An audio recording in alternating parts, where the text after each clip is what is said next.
We are here to talk about getting your newsletter off the ground. This is a workshop called Newsletter Launchpad to give you some context about who I am and why I love newsletters so very much. I'd like to introduce myself and then we'll get into the content of the workshop.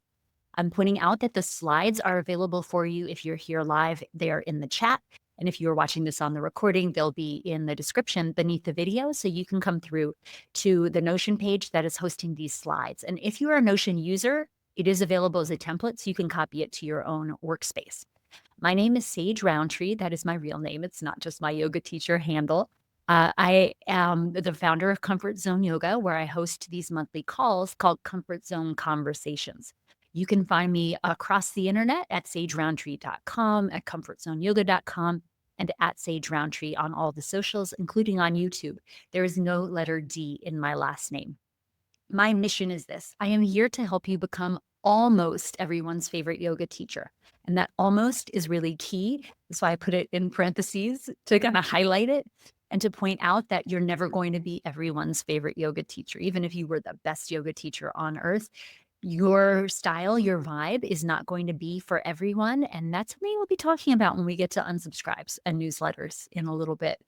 But the way to become almost everyone's favorite teacher is to not try to be everyone's favorite, to just try to serve the students who are in front of you, and to always, always, always be centering your students over your own ego, which is telling you you're not a good yoga teacher, or your students are bored, or you need to do something crazy new and exciting every week. All that is ego that leads you into some wrong seeing and makes you experience less joy in your yoga teaching. When we put our students front and center, that's when everything starts to click for us in our careers. And that's when your students start to come back because they feel themselves centered. And that is the secret to becoming almost everyone's favorite yoga teacher.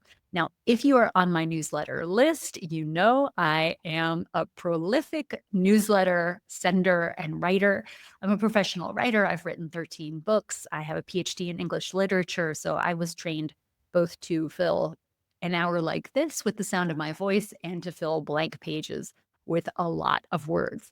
I also believe full-heartedly that newsletters are a really great way to communicate with our students so that they can interact with the content on their own terms. Instead of social media where the algorithm is making decisions and fire hosing people with a lot of content, a newsletter is a place where folks can get through the material that you send in their own time, including collecting a bunch into a unique folder, which is something you might do with my content if you find that it becomes a lot to get through, and moving through in their own time. Catherine, great. I'm glad you mentioned Substack because I definitely want to talk about that as an option as well. Excellent. So that's me. A little bit of backstory and context if you are a listener to my podcast, which is called Yoga Teacher Confidential, and you haven't heard the last two episodes, you might want to go back and listen to them after this because it will fill in some context about newsletters, some of the mindset around writing a newsletter. And I spoke on this week's episode with my friend Sarah Joelle, who's a website copywriter and just a hilarious person. I think it's a very fun conversation that we have. And she talks about storytelling. She writes an amazing newsletter called the Tuesday Table of Contents. So if you are a fan of reading good newsletters, you can subscribe to Sarah's, and I know she will keep you entertained. And much of what we're covering in today's hour on Newsletter Launchpad, you can also read about in my book called The Professional Yoga Teacher's Handbook. If you click through to the slides with the links, there's a link there to Amazon, but you can get it wherever books are sold or order it from your local library, which then means that other people get to benefit from the book being in circulation as well. So that's a little bit of pre-work or homework that you could do after the call. Now, in today's session, I hope you will listen to me, but I also hope that you will open another tab and begin to take some of the actions that I suggest for you right now in this hour. Because if you do that and follow along as we go, you could walk out at the end of the hour with something actual, something real. Maybe that's as simple as choosing the platform, or setting aside some time to choose the platform in your calendar, or blocking off some time to write your newsletter monthly or bi-monthly or weekly. Don't be afraid to take action. Don't feel like it needs to be perfect to be good enough to be helping your students. A little bit of imperfect action goes a lot farther than waiting until everything is perfect, which means you're never going to launch your newsletter. And that is our goal today, to get you ready to launch your newsletter. So if you listened to the podcast on newsletters, you've got some of the why, and what we'll do today is the how and some implementation together. We have 5 topics in today's workshop. One is the mindset shift that I already alluded to. The second is why newsletters are important and how they differ from social media. Then we get down to brass tacks, and we'll talk about choosing a platform without getting frozen with decision paralysis.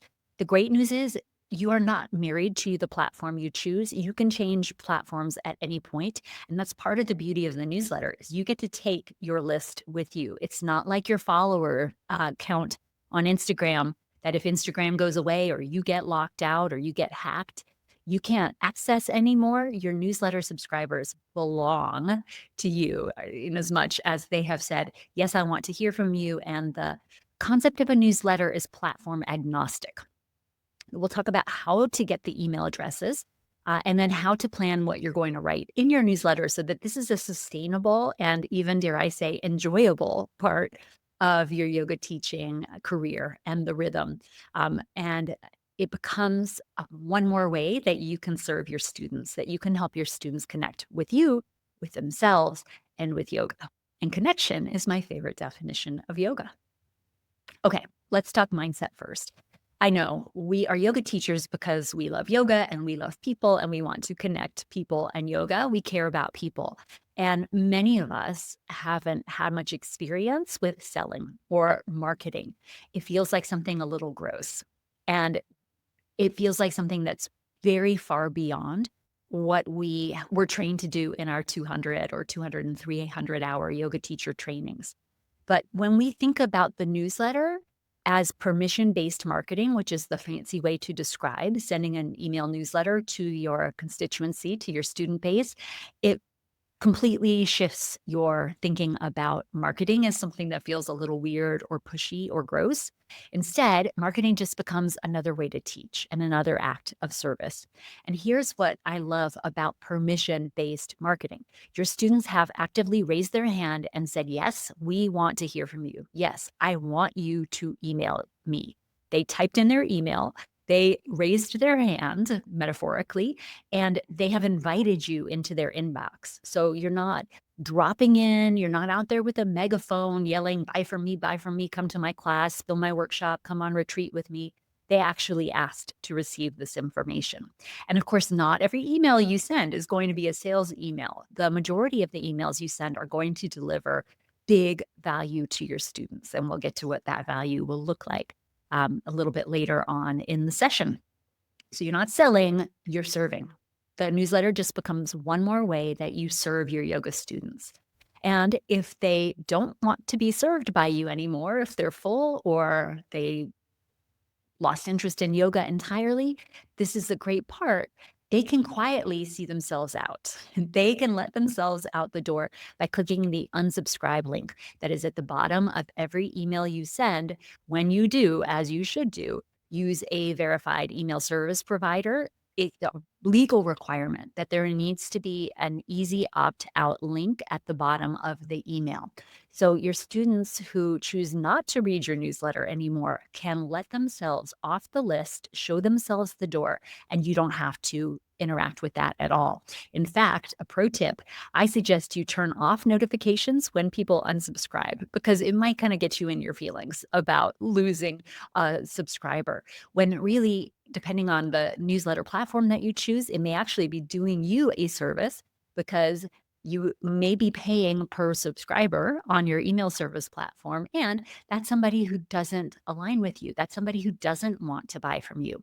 If you want to hear more about mindset, listen to the podcast episode with Sarah Joelle. There's a link in the previous slide. So when we think about writing a newsletter as service, when we think about writing a newsletter as teaching just in a different format, it becomes a whole lot easier to take the steps that we will try to implement over the course of this training today. Your readers always are in control. They always can let themselves out. And this is just one more way that we can center our students, that we can serve our students. Okay, let's talk about why newsletters matter. So, as you know, the interaction that we have with our students, if you're teaching live classes, generally happens in person once a week, maybe twice, maybe 3 times a week if you're lucky. Your class is great, your students have a great experience, but then they leave and they don't keep you top of mind, which also means that they lose a little bit of potential connection to their yoga practice and to the ways that yoga can help them feel like they are moving toward liberation, like they are in a healthy relationship with themselves and their bodies and their minds and their breaths and their spirits. So a newsletter is one way to connect them with yoga in a different platform, in a different format. And social media content around yoga may be useful, but it's doing something a little bit different. It is kind of shouting into the void. The void here in this metaphor is the algorithm that makes up its own mind about what gets presented to people. Just because people follow you on social media does not mean that your content lands on their feed. It is going to get you so much farther in your career toward selling out your workshops, waitlisting your classes to send a regular newsletter than it would for you to spend hours a week dancing on the gram and trying to trick the algorithm into actually showing your content to your followers. A newsletter is your fast track to the people who already said that they wanted to hear from you. As I alluded to, if you get hacked, if you get locked out of your Instagram account, if a platform changes like Twitter changed to X and then went off the rails, you are going to lose that subscriber base, that follower base. That social media platform owns your followers, not you. And the word own here is doing a lot of heavy lifting, but you have this subscriber list that you can carry with you from platform to platform when you're writing a newsletter.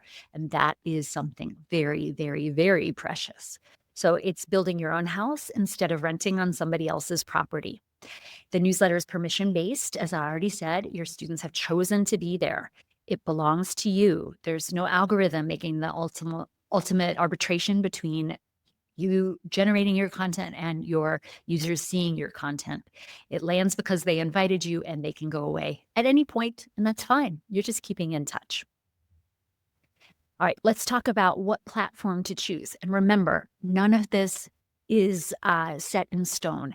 You can make a pretty quick snap discussion right now, and you could be set up by 3:15 Eastern time. We may be on for another 45 minutes here. We may not even need the full hour to get through today's presentation. So whatever time you have left today, this is a great first next step. Choose a platform. You can always move among them. They all have become more similar in the way that they present on the back end. So it's very easy. You export your subscriber list as a CSV file, and then you can import it right to the different newsletter service provider, email service provider that you choose. I narrow it down to 4 good options for you, but there are a lot more. I use Circle, which hosts Comfort Zone Yoga as my email platform. Before that, I used one called Active Campaign, which was really robust. It could do so much, but I'm not enterprise level. I'm literally just me. Like, Comfort Zone Yoga is just Sage. I do all the work. I have a virtual assistant who is my daughter who does my graphics. Otherwise, it's literally just me. So Active Campaign was way overkill for what I needed, even with a subscriber list of now north of 5,000 people on it. So 4 options, I'll run you through them very briefly. I invite you to open these in a different tab, look at their pricing link, and see what works for you. Kit, I think, will be a really great choice for virtually every one of us. It used to be called ConvertKit. So if you know that name, they switched their name to Kit about a year ago. It has a huge amount of subscribers on the free tier. You could have up to 10,000 subscribers, which is like double of what I have. If you got 10,000 subscribers, you're doing something right. And I'm so glad to see in the chat that you like Offering because we're going to get to that one in just a sec. So you can carry a lot of subscribers through, but on that free plan, you don't have a ton of options. That said, if you are just getting started, that's a fine choice, and it's going to give you a ton of room to grow. On Kit, you can also build a landing page really easily, which is to say a website that you can send people to where they can type their email and name into the form in order to receive your newsletter. It's attractive, it's simple, and its focus is on creators, so that's a fine choice. You can get into some automations depending on how much you are spending. MailChimp is a product you might be familiar with, if only because you listen to podcasts and remember back when Serial was first launched that it was sponsored by MailChimp.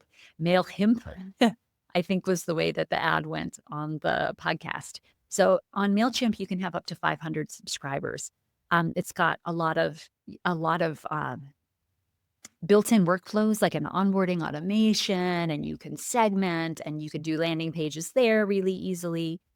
It starts free and it's quite flexible. It's an Intuit product. So if, like me, you have feelings about Intuit because you're locked into QuickBooks or Quicken, that will be something to filter through. But it's very easy to use. MailChimp is what we use for my spa that I co-own.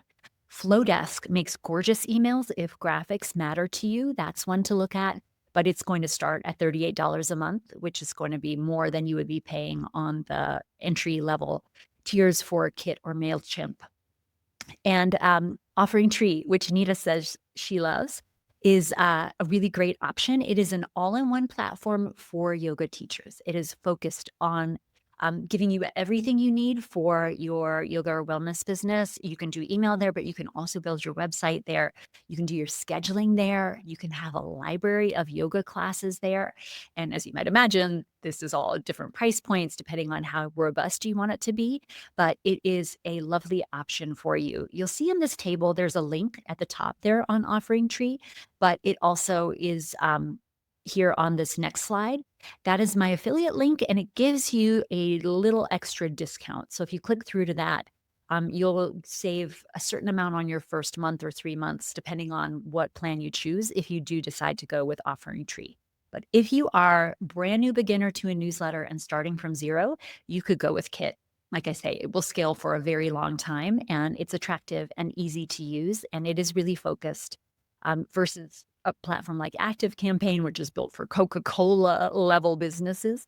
It is built for solopreneurs and creators. And then Offering Tree is that other option that is built for yoga teachers. And Nita gives it her recommendation. Okay, I don't need to read this to you. You can look at this. Make a choice. If you already have a platform and you're happy with it, fantastic. Keep using it. You don't need to switch. But that's the number one step, is you need to have a place where you're collecting these emails, generating the emails, and through which you're sending the emails. Way back in the day, I've been teaching yoga for a long time. And back in the day, before it was easy to have this array of options to choose between, we used to literally write emails. I mean, y'all, I remember a time before emails even existed. That's how old I am. We would just send to our students using the BCC form, blind carbon copy form, on the email to field.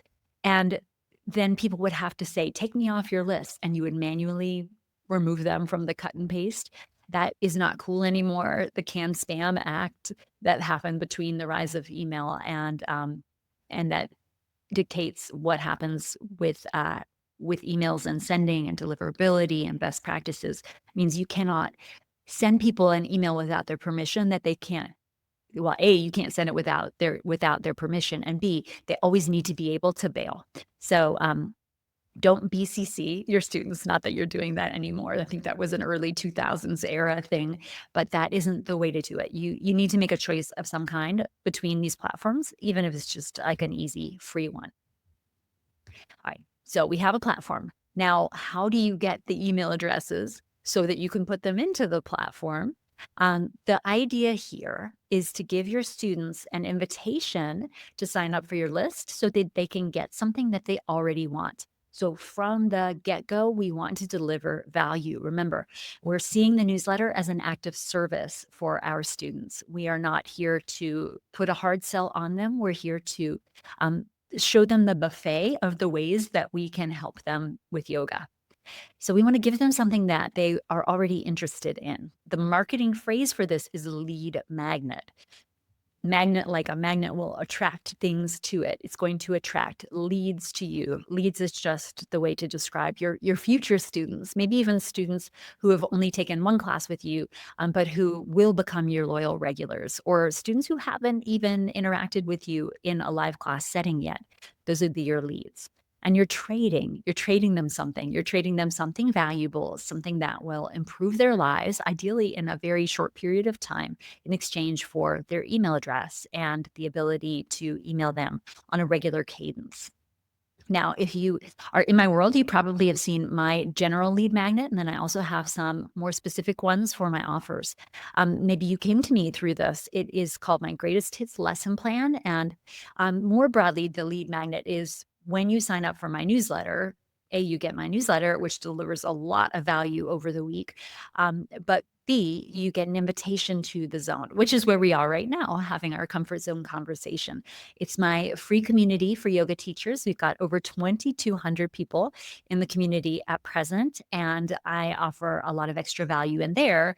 This call is a perfect example of that. So I have a very large body of work to draw from, and I love doing it, and I love sharing about all the ways that you can make teaching yoga a very rewarding experience for yourself as well as for your students, and a really good side hustle in which you hold yourself to professional standards. So at any rate, in the zone, you'll find a lot of resources across every element of teaching yoga, not just the profession, but the pedagogy and the physiology and the philosophy of teaching yoga. So you can see my process by clicking the links in the slides. I'll tell you again, if you're watching this on a replay, that the slides are linked in the description underneath the video. So you can click through and see a few examples of lead magnets. It is March 2026 when we're recording this, and currently I am launching my Teaching Yoga Nidra course. In fact, if you're on my email newsletter, expect a bunch of emails from me next week, as that is on sale for $100 off until next Saturday. So the lead magnet for my Teaching Yoga Nidra course is a free script that you can read in your next yoga class during the Shavasana, like a little 5-minute yoga nidra that you could guide your students through during Shavasana. Do you see how this is a good lead magnet? If you are a yoga teacher and you are interested in exploring teaching yoga nidra, or even just learning more about yoga nidra for yourself, getting this script gives you something tangible. Now you don't have to go off and do the research about nidra, get out your books on teaching yoga nidra. You can just say, "Oh, I'll trade you my email for that script." Put your email in the form on my lead magnet page, on my landing page, and very quickly get the Google Doc in your Google Drive. And because it's a Google Doc, it is editable versus, say, the slides that I'm sharing with you today in Notion, which you can edit if you copy the template into your Notion. A Google Doc is something that your students could write into. So you might say, I will send you a guided meditation that you can customize, or instructions for a meditation that you can customize, and deliver it as a Google Doc that they can then copy to their own drive and adjust as they like, which is really a fantastic way to amplify exponentially the value that you're offering your students in your lead magnet. So if you are interested in that, I'm just going to pop this in the chat. Let's see. It is www.comfortzoneyoga.com/Nidra script. And this is very meta. If you click there, I think you'll have to highlight it because I didn't make it a link. If you come through to this page, here we go, you will see what a landing page looks like. You will see what the form looks like. You will get the lead magnet, and full disclosure, you will be entered into a little funnel that tells you some more information about how to teach yoga nidra, and then points you toward my course, which is currently on launch discount. So you can look in the chat for that. And that's an example that you can experience from the student side, just to get a model of how this would go. I have another lead magnet for my Teaching Yoga to Athletes course, which is a long webinar, like a 45-minute webinar on how to double your income teaching yoga to athletes. And that then gets people onto my list where I can send them a series of emails related to teaching yoga to athletes. And in the back end of my newsletter, I've segmented those people with a tag that says they're interested in teaching yoga to athletes. And I sent, like just this morning, I sent only those people a YouTube video that I put up today. So you can see how this can grow and scale for you over time.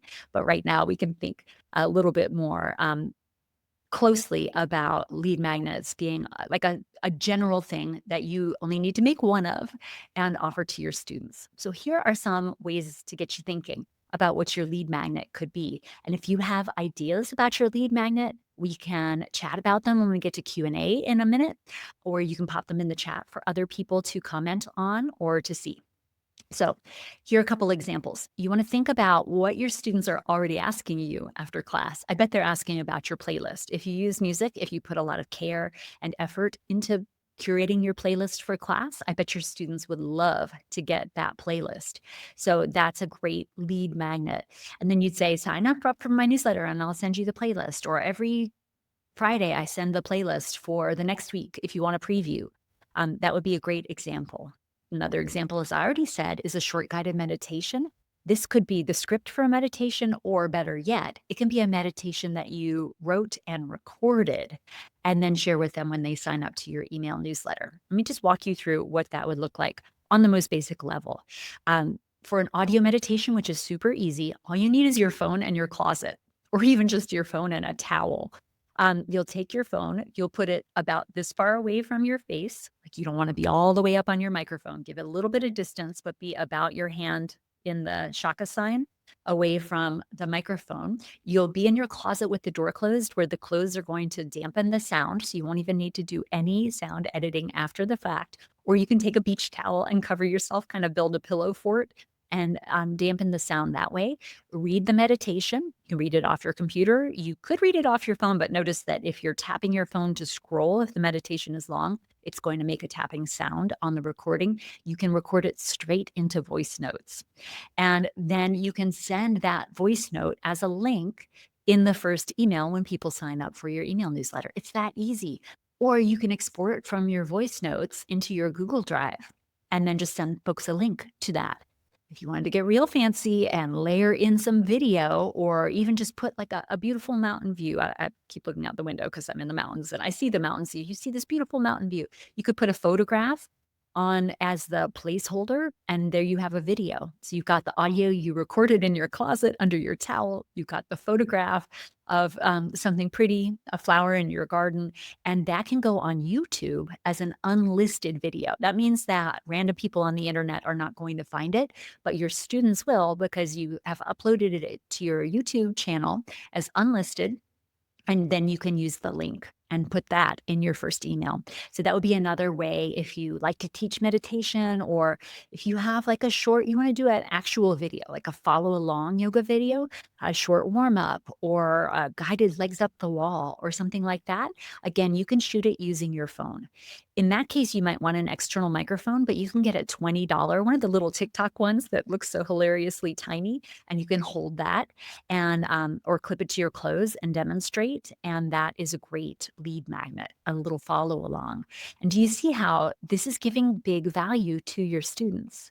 It's not just buy from me, buy from me, buy from me. It's like, let me give you this thing. It's going to be something that you can practice. And it pulls them a little closer to you. They get more time with you, even asynchronously. And it makes them more likely to remember you and come back to your class and to bring their friends, which means you get to help more people with yoga, which is a wonderful positive spiral. Another great idea for a lead magnet is to tell folks, if you read poetry in class, I send the poems that I read in class each week, or I have curated them into a Google Doc with links or a web page. If you sign up for my email newsletter, I'll send you that. And then you'll have this nice little reserve of poetry to keep you inspired. If you have read my book, the Teaching Yoga Beyond the Poses Volume 2, which will be the subject of next month's Comfort Zone Conversation, you'll know that Alexandra, my co-author, and I recommend that we send students away with a lanyap. Lanyap is a Creole word that means a little something extra. It's just a little gift that folks can take with them. So an example of a Lanap that you could read about in Teaching Yoga Beyond the Poses Volume 2 would be the poem that you read in class, printed out, maybe with a cute little image or, a wingding or something. Or you could color. If you like to draw, you could do a little doodle for students on a printout of the poem and leave it for them at their mat. So that would be another example of a way to create value for your students. And then you could even put on that, and we'll get to non-solicitation in an upcoming slide, but you could even put on that for more like this, sign up for my newsletter at, and then the link for your landing page. Home practice sequence that you could draw by hand or snap photos and create as a PDF would be another really good lead magnet. And of course, just knowing what is coming up in your teaching world is a lead magnet in and of itself. If you offer useful workshops, simply knowing that folks will get first dibs on your workshops may be enough of a lead magnet to get them onto your list. It doesn't have to be anything too sophisticated. Simple is fine. You don't need to create an ebook or anything that complicated. You're just taking something small that you're already doing and that your students already want and trading it with them for their email address. Okay, so we've got the platform, we've got the lead magnet. Now we need to have a place where the students can put in their email. And this could be on your website if you have one. And if you don't have one, let's get you a website. You can read all about how to get a website in the Professional Yoga Teacher's Handbook. It has several steps, unless, like Nita, you go with Rountree, and then you can be doing all of this at one time. So you can put that on your website at a page called /newsletter. So mine is sagerountree.com/newsletter. You can also put it in the footer on your website and in a block on your homepage. All of those are good ideas. Make it clear, not just give me your email address, but trade me your email address for this kind of information or this desirable lead magnet, and you'll get more signups that way. You can put it in your Instagram bio, in the link in bio. If you were only going to put one link, I think the newsletter would be a pretty great one to put in there, but you can build a little link in bio page on your website with somewhere between 3 and 5 links. Maybe one is your class schedule, one is your newsletter, and one is your upcoming workshop or retreat. You can tell your students after class, I sent a newsletter. You can sign up on the clipboard there by the door if you'd like to get it. And you have a little blurb above that says, if you put your email here, I will be emailing you. You can unsubscribe at any time. That's the permission, and permission-based marketing could be in a blurb on that clipboard. Now, let's look down at the bottom at the Note on Studio policies here, because if you are teaching at a studio that you do not own, there very well may be a non-solicitation policy in effect.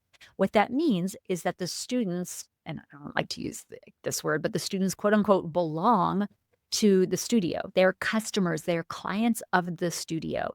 And it would be against studio policy for you to cherry pick them and pluck them and solicit them to become your clients while you are operating on the studio space.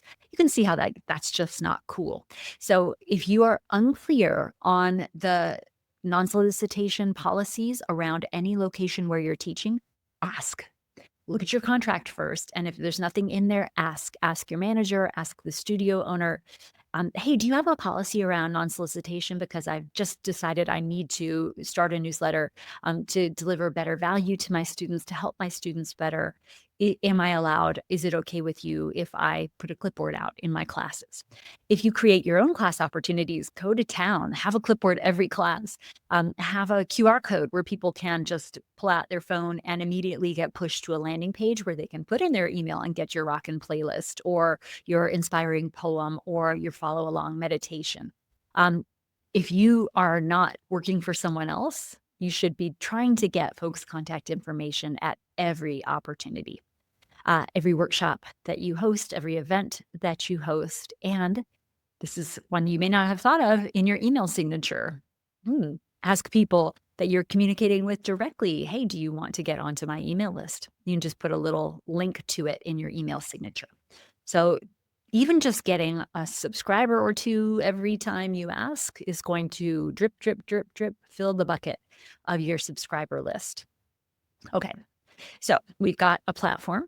We've got a lead magnet. We've got a place that we are hosting the form, and we've got an idea of how we're going to ask people to trade us their email address for something that will help them feel better connected using yoga. And then we need to actually send some newsletters. We need to send the first thank you newsletter. You'll see that on the next page. But we also need to think, how am I going to make this a sustainable rhythm that won't burn me out, that will let me deliver actual value to my students? The bare minimum I suggest you should be sending your newsletter is once a month, because if you go any longer than that, well, people's lives are busy and they're going to forget who you are and like why they're getting this email, and then they'll unsubscribe, not because it was bad content, but because they're just like, who, what? Or maybe they fell out of doing yoga because they forgot that they liked to come to your class. So that's another reason to send your email at least once a month to remind people how good they're going to feel after they come and take a class or a workshop with you. Being regular is so much more important than having it be beautiful. And people's attention spans are short, y'all. It would be better to send more frequent, shorter emails than to collect a very long email. It's like everything that you're going to be up to in the next 3 months. No, like keep it short for short attention spans, and like short attention spans vis-a-vis the calendar. So be telling people about things that are coming up soon, not that are coming up in 6 months. That's too far off for most of them. Of course, you can mention that, but you're not going to be selling hard something that is 6 months off. Whereas if you have a workshop coming up this weekend, then that is of immediate value to your students and they need to know about it. Most people will read their emails on their phone. So ideally, your email, or at least the high value of your email, will fit onto the first screen on the phone. If they need to swipe very far to get to the good stuff, you may lose them right away. That email will go right into the trash. So be regular rather than being loquacious infrequently. Instead, like a regular cadence with short, pithy emails is going to help a lot. And as you know, I send a lot of emails. I have a lot of content to share. As I said, I have a very large body of work, and I'm so excited to help you. And I'm having a blast, like making these YouTube videos and recording my podcasts. So I have a very regular content rhythm. As you may know from being on my list, my podcasts come out on Tuesdays. So Tuesdays, I send an email related to that. On Thursdays, I generally have a second YouTube video right now. I've been doing a sequence on teaching yoga to athletes. So sometimes those are relevant to the entire list and I send them to everyone. Other times they just go to the folks who have expressed interest in teaching yoga to athletes. As I said, I am currently selling the Teaching Yoga Nidra course. So I've got some videos keyed to that go out on Saturdays. And then on Sundays, I have a series called Yoga Teacher Tips that is a little gem that you can take and apply to your teaching. Some of them are based on profession. Some of them are very philosophical. We really run the gamut in between. At the bottom of each of those, I'm pointing to a book where you could read more, or one of my podcast episodes or videos or blog posts where you could read more. And those are not sales emails. Those are just value emails. Then if I am selling something or there's a workshop like this coming up, I'll even send more emails over the course of the week. So yes, you probably have had a week where you got 4 or 5 emails from me, and I hope you read them. Or maybe they just reminded you that I exist, which is a win. And if they got on your nerves and you unsubscribed, hey, that's cool too, because we just weren't aligned at this point, and you're welcome back on the list at any point. Now, what will you put in your newsletter? It doesn't need to be an essay, but you could take any of these ideas and run with them. Something you taught this week that landed well. Like in class this week, we were working on side bending tree variations, and we got to play with it in different relationships to gravity. We did pose A, pose B, pose C, pose D, all variations on side bending tree. Here's one that we're going to try next week, pose F. And that is reminding people, oh, that's the way that Sage teaches her class. And I want to get back there and see what pose F is going to look like or feel like. Or questions, FAQs, frequently asked questions, make great content for your newsletter. What's something that a student asked? How would you answer that? As I already said, for your lead magnet, you could be offering to send what you read in class, and that's just a great email newsletter in general.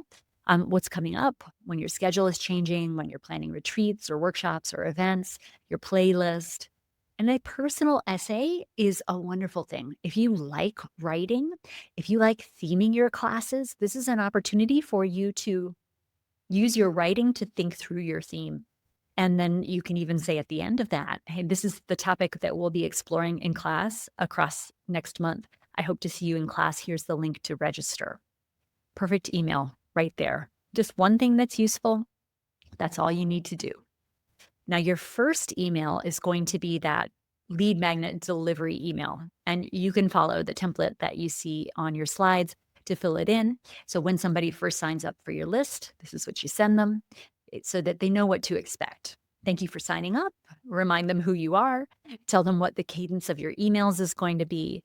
Deliver the lead magnet and a warm sign off. That's all you need to do. It's super, super simple. So if you are open in another tab and you have already committed to a newsletter platform and you've got a lead magnet already, maybe you already have a Spotify channel that you point people to with all of your playlists. Great. Now you can bake that into this very first welcome email that sends to people when they sign up. And you're like almost all the way there to having a regular newsletter. Congratulations to you. So let's do this together in another tab, or take a moment here to write on your to-do list these 4 items. You're going to pick a platform or just think, yep, I already got that done. You're going to choose a lead magnet. Feel free to share about that in the chat, or we can talk about it when we get to Q&A in just a moment. Draft that first welcome email and put your sign up link somewhere where people will see it. If only in your Instagram link in bio, that's better than nothing. Maybe you don't even have a website yet. Hey, that's okay. But you can have a newsletter even without having a website. You're just using your social media as a way for people to get to it. And if you do even just one of these, you're going to be ahead of the curve.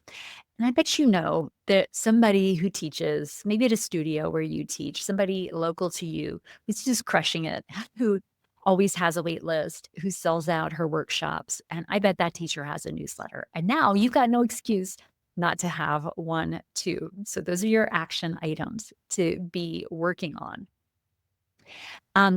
Let me detour here because Catherine, I think, was saying that she, is going to start a Substack. Substack is another platform that you could explore. It's a little bit different from a dedicated email service provider. It's more of a hybrid between that and a blog platform like Blogger used to be way back in the day, or Blogspot, and social media. And if you are a Substacker, like you like to read other people's essays, then you're already really familiar with the platform. If you aren't, I wouldn't recommend it to you as a starting point. I would start somewhere else. And then if you decide from the regularity of thinking through maybe your take on yoga philosophy as you write your weekly newsletter, you realize, I like writing this kind of personal essay. At that point, you might start to explore something like Substack because it has a lot of room for networking, a lot of room for monetizing your newsletter, if that's something that you're interested in.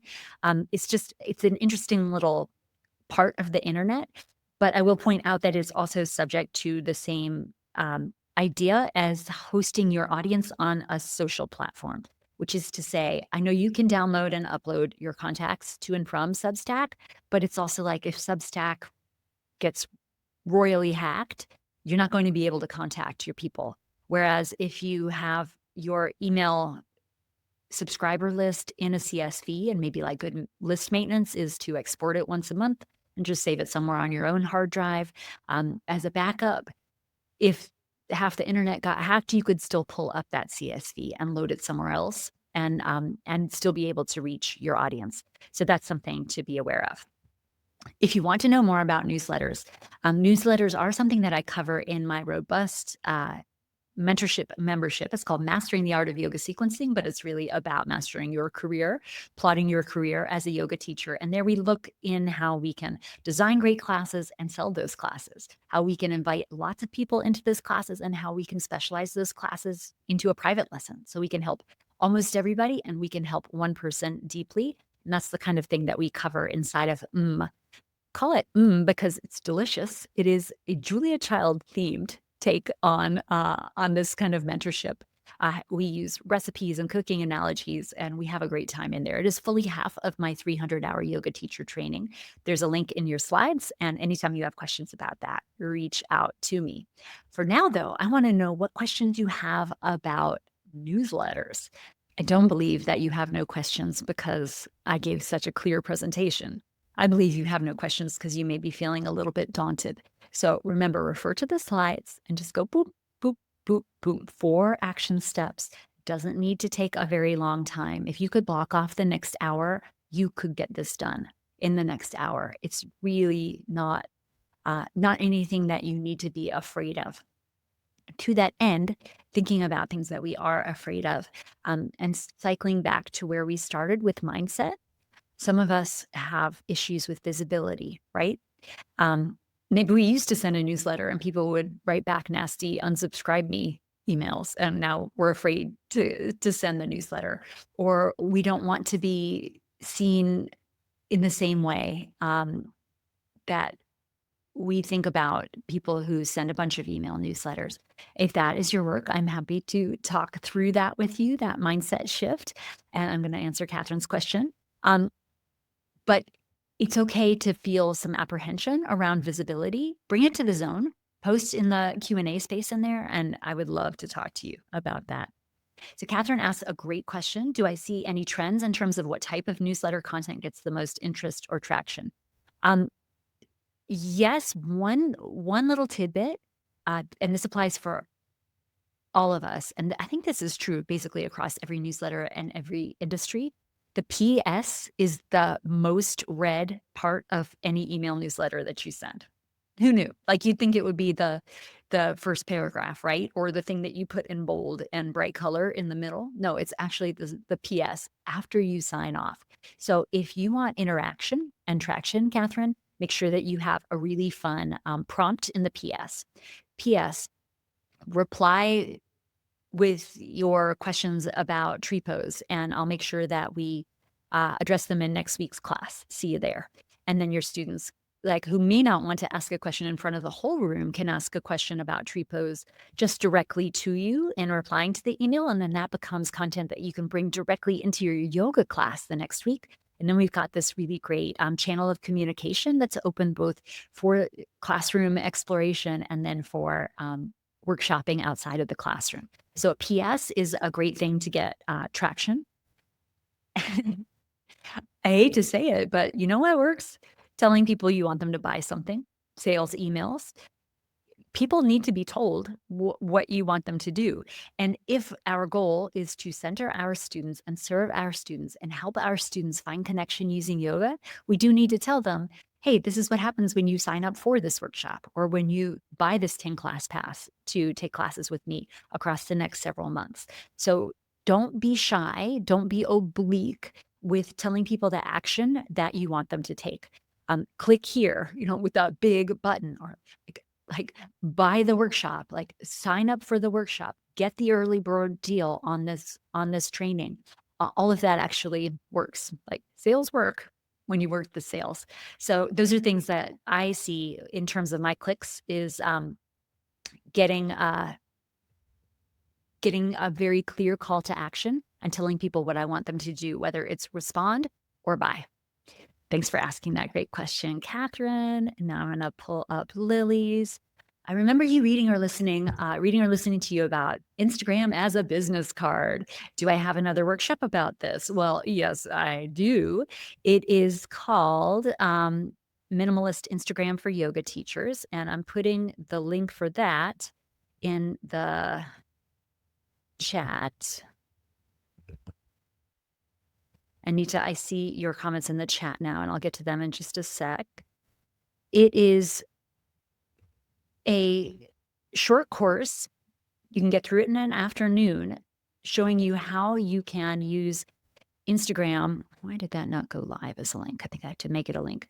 How you can use Instagram as Lily said, your business card, your welcome mat for your class. So this is a course on how to set what we would call a 9-grid, which is a static profile on your Instagram where it goes up once and then you don't have to touch it. It is $69, or you can get it for free when you sign up for the Prep Station, which is my $39 a month membership. So you can see the math really works out in your favor there.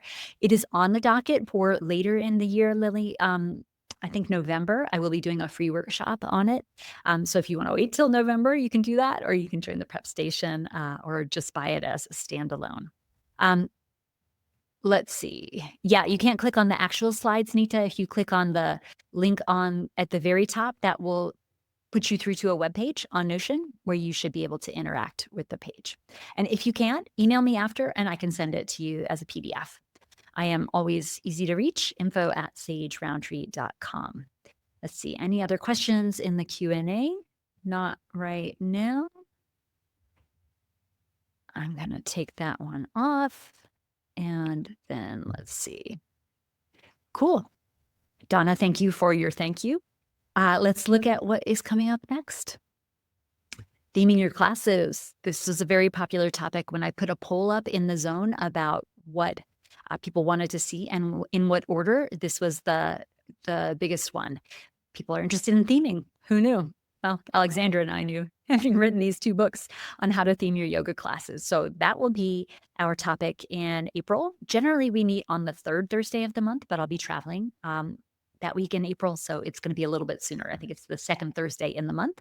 You can catch all of the Comfort Zone conversations at the link you see on the slides, and I would love to see you for that. That's one of my favorite topics. And it has some interplay with this newsletter concept, because being able to talk about yoga philosophy and how it applies to students' lives is all you need to do for a theme. So thanks to all of you. Thanks to you for saying thank you in the chat. That's very sweet. I want you to remember, a newsletter is just teaching in a different format. Your readers want to be there. That's a huge gift for you. You aren't just grabbing people on the street and saying, come to my workshop. These are folks who expressly raised their hand and traded you their email for this ability for you to have a direct channel to them. Being consistent is way more important than being perfect. Start small, start right now. Please go do it today. I'll be so proud of you. And then let me know how your first send goes. It's very exciting.